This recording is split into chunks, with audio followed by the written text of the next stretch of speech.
Hello everyone. So in today's session, so we'll start with the structure of the cell. So we have already studied this chapter. So I hope that you know about the difference between the plant cell and animal cell and difference between eukaryotic cell and prokaryotic cells, which we have discussed in our previous classes. So today we are going to learn about the different parts of a single cell. So structure of a cell. Those cells may differ in shape and size. So all of them have the same basic structure. So cell may be different in shape of size, which we have discussed, and they have same basic structure. A cell contains both living and non-living parts. So in cell we'll get both living and non-living parts. The main parts of the cells are cell membrane, cytoplasm, and nucleus. So main parts are cell membrane, cytoplasm, and nucleus. So first one is cell membrane. What is cell membrane? A cell membrane is the outermost covering of a cell. So it is the outermost covering of a cell which protects the cell and demarcates it from other cell. Means it will separate one cell from other cell, and it protects the inner part of the cell also. It is a porous membrane, so it will have small pores in it, and it allows only selectively permeable membrane to enter inside the cell. Means it will select so which material has to be entered into the cell, so it will decide. So it permits, that's why it is selectively permeable. So it means that the cell membrane allows certain substance to pass through while restricting the absorption of other substance. Plant cells have an additional layer outside the cell membrane called cell wall. As you know that plant cell will contain cell wall, so it is an additional layer outside the cell. You will not get this cell wall in animal cells, but in plant cell we get cell wall also. So the cell wall is made up of cellulose. So it is made up of cellulose, and it is tough and rigid, and it gives shapes to the plant cell. I mean it is very tough and rigid structure, and it gives shapes to the plant cell. But animal cells lack the cell wall. So it means that we will get cell wall in plant cell, but in animal cell we will not get cell wall. So next one is cytoplasm. The cytoplasm is a viscous jelly-like substance present within the cell membrane. So inside cell membrane, look at this diagram. So you will see different parts of the cell. So inside cell membrane, we will get jelly-like substance, which is cytoplasm. So it is the site for most of the cell chemical reaction. In this part, most of the chemical reaction will take place.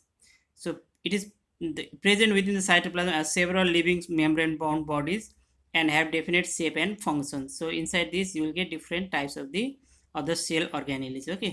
These are called cell organelles. Figure 7.3. Look at this figure. So here you will get different types of the cell organelles which are present inside the cytoplasm.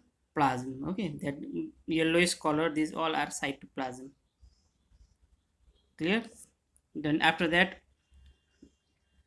so these are the cell organelles. Now one by one we are going to discuss. So some of the organelles found within the cell are discussed below. Golgi apparatus. So look at the diagram. See that bluish color, light blue color, that one Golgi apparatus or Golgi body. So it is made up of several membrane bound fluid like sac. It is like sac which are stacked together. They are stacked together, and it is responsible for packaging and transporting the fat and proteins. Its function is it helps to transfer fats and proteins. It also helps in the formation of lysosomes. So these functions you need to learn. This is first Golgi apparatus. Then next one is vacuoles. So look at the diagram. Vacuoles you will get there. So vacuoles are fluid filled space enclosed by a membrane. Vacuoles store excess water. So it helps to store excess water, useful minerals, pigments, and many other substances. Large vacuoles are present in plant cell where they maintain the shape of the plant cell. Smaller and more numerous vacuoles are present in animal cells. So this is the difference. In plant cell we will get large and few vacuoles, but in animal cells small and numerous vacuoles will be there. The next one is lysosomes. Lysosomes contain chemicals called enzymes. So lysosomes contains enzymes. They are capable of digesting cells and variety of intra and extracellular material. Intra means inside and extra means outside. They helps to digest. Okay. In times of emergency, lysosome burst and destroy the cells, and they are also called suicidal bags of the cell. So sometimes question may be asked why lysosomes are also known as suicidal bags, because okay, sometimes lysosomes burst and destroy the cell, its own cell. Okay, that's why it is also known as suicidal bag. Okay, then next one is endoplasmic reticulum. Look at the diagram. Endoplasmic reticulum is there. Okay, so it is a interconnected network of tubules. It is a network like structure. Okay, and channels, and it is involved in the synthesis, storage and transfer of cell product. It is a network like structure. And next one is ribosomes.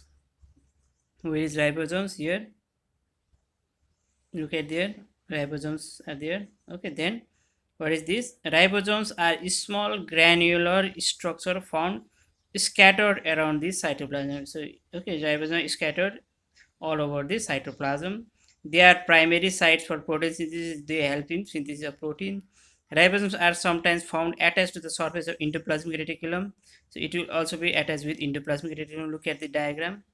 Okay, such type of endoplasmic reticulum is called rough endoplasmic reticulum. So this type of reticulum are known as rough endoplasmic reticulum. So the endoplasmic reticulum which is attached with ribosome are called rough endoplasmic reticulum, and on the other hand, smooth endoplasmic reticulum does not have attached ribosomes. So the endoplasm which doesn't contains ribosomes are known as smooth endoplasmic reticulum.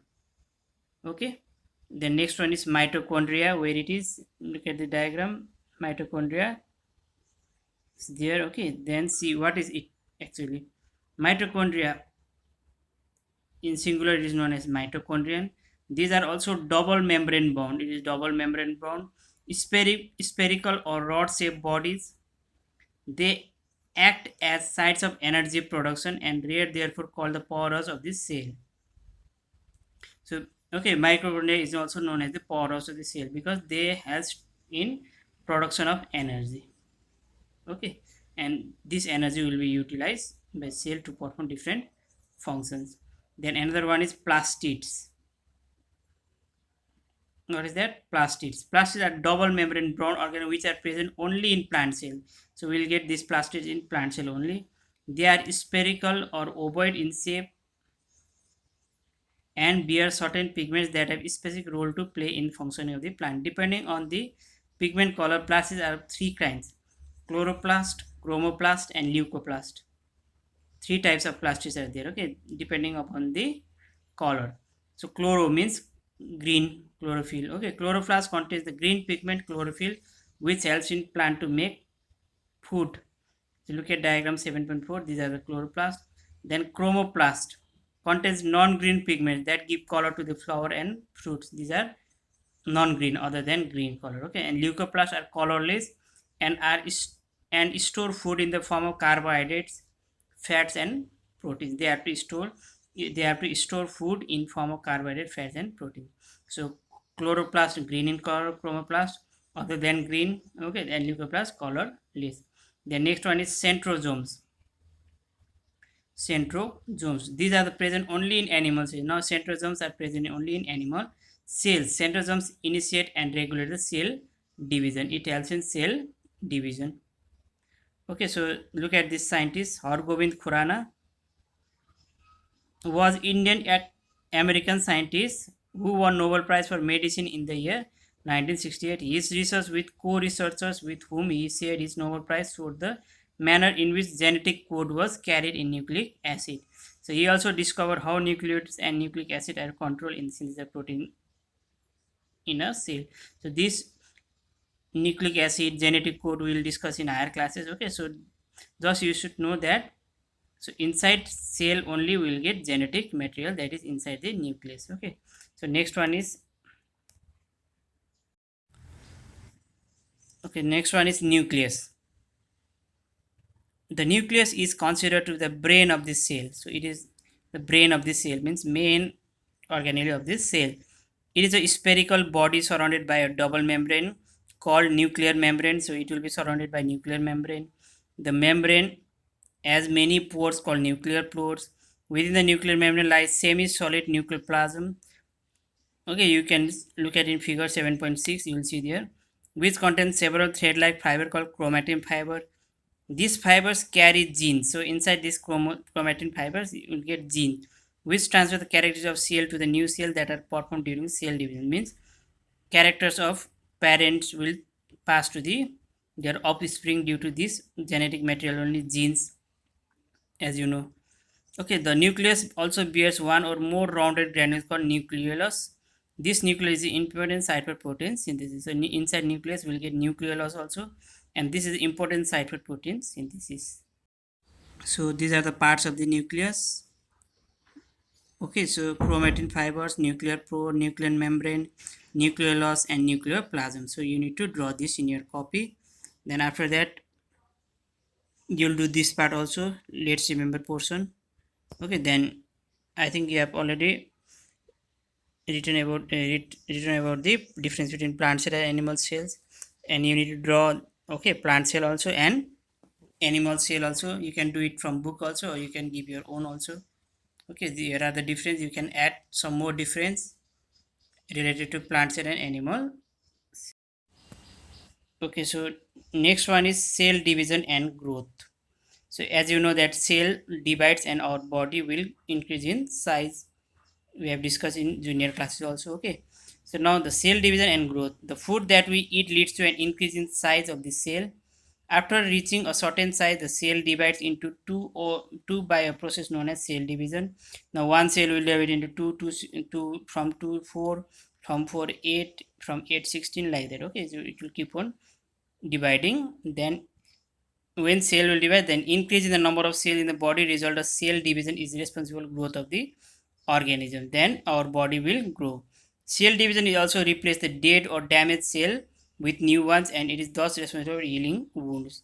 So whenever some portion of your hand will got cut, then it will be healed after some time because of cell divisions only. Okay, so this we'll discuss in more detail in higher classes. Okay, so you need to remember that cell divides and our body will grow in size, not only ours but other plants, animals also. Okay, and these are the keywords which you need to learn. So cell, the cell structure, the smallest structure and function unit of organism is called cell.